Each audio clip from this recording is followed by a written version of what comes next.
बहुत धन्यवाद संचालक महोदय और करहल विधानसभा के इस चुनावी नुक्कड़ सभा में मंच पर बैठे हुए हम सब के अग्रज सम्मानित नेतागण और इस सभा में मौजूद आप सभी माताओं बहनों को, नौजवान साथियों और बुजुर्गों को मेरा क्रांतिकारी सलाम है। जय भीम, जय समाजवाद।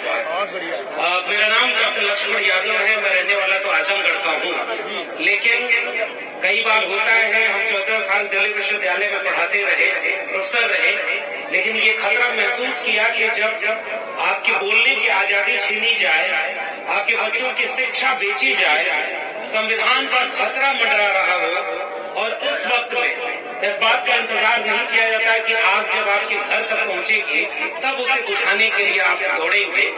ऐसे वक्त में जब संविधान बचाने की लड़ाई लड़ने के लिए समाजवादी परचम के तहत राष्ट्रीय अध्यक्ष अखिलेश यादव जी ने जो पीडीए के रूप में एक नया संबोधन दिया, बाबा साहब डॉक्टर भीमराव अंबेडकर के संविधान को बचाने के लिए, डॉक्टर राम मनोहर लोहिया के समाजवाद को बचाने के लिए, इस पीडीए की लड़ाई में 2024 के आम चुनाव में केवल संविधान को ही नहीं बचाया है, देश को तानाशाही हाथों में जाने से बचाया है। इसके लिए समाजवादी पार्टी के उन तमाम लोगों को शुक्रिया अदा करना होगा जिन्होंने आम चुनाव में देश को बचाया है। और आज हम सारे लोगों की जिम्मेदारी है कि जो आग बुझाने वाले लोग हैं, जो जोड़ने वाले लोग हैं, और मैं तो शुक्रिया अदा करता हूँ आदरणीय राष्ट्रीय अध्यक्ष जी का और हमारे बीच में हम सब की बेहद सम्मानित और पीडीए के परचम के नायक के तौर पर जो लोग सदन में नेतृत्व करते हैं, आदरणीय सांसद महोदया जी हैं, डिम्पल यादव जी,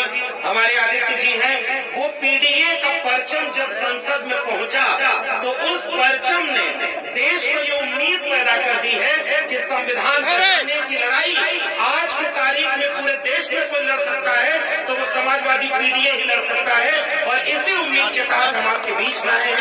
ये बात अपील इस बात की करने की आपकी शिक्षा बचाने के लिए, आपके बच्चों को कलम और किताब देने के लिए, आपके युवाओं को, नौजवानों को रोजगार देने के लिए जो काम होने चाहिए थे वो उत्तर प्रदेश की सरकार ने नहीं किए। उन्होंने 3 काम किया भारतीय जनता पार्टी की सरकार ने। झूठ बोला, फूट डाला और लूट लिया। झूठ ये बोला कि आपको रोजगार देंगे और बेरोजगारी 45 साल में सबसे ज्यादा बढ़ा दी। फूट ये डाली कि आपस में ही एक जाति को दूसरे जाति से लड़ा दो, एक धर्म को दूसरे धर्म से लड़ा दो और बांट कर राज करने का अंग्रेजों का काम बीजेपी आज कर रही है। और तीसरा काम लूटने का किया कि आपके जेब की कमाई को लूट लिया। हम यहाँ खड़े होकर अपील करने आए हैं कि समाजवादियों का नारा इस देश में लगा करता था, रोटी कपड़ा सस्ती हो और दवा पढ़ाई मुफ्ती हो। उस नारे को आगे बढ़ाने का काम रफीकुल मुल्क आदरणीय नेताजी ने किया था। पढ़ाई, कमाई, दवाई और सिंचाई के काम को आगे बढ़ाने का उस परचम को आज आदरणीय अखिलेश यादव जी आगे बढ़ा रहे हैं। हम जैसे प्रोफेसर आपके बीच में जो आज अपील करने आए हैं कि करहल के लोगों, आपसे केवल ये अपील और गुजारिश कि ये केवल एक उपचुनाव का मामला नहीं है, कि एक उपचुनाव है और इसमें आपसे वोट मांगने आए हैं। इस चुनाव की अहमियत ये समझिए कि जो लोग इन चुनावों से डर गए हैं वो इस चुनाव को एक हफ्ते टाल रहे हैं, लेकिन राष्ट्रीय अध्यक्ष जी ने कहा कि चुनाव टालने से हार नहीं टाली जाती।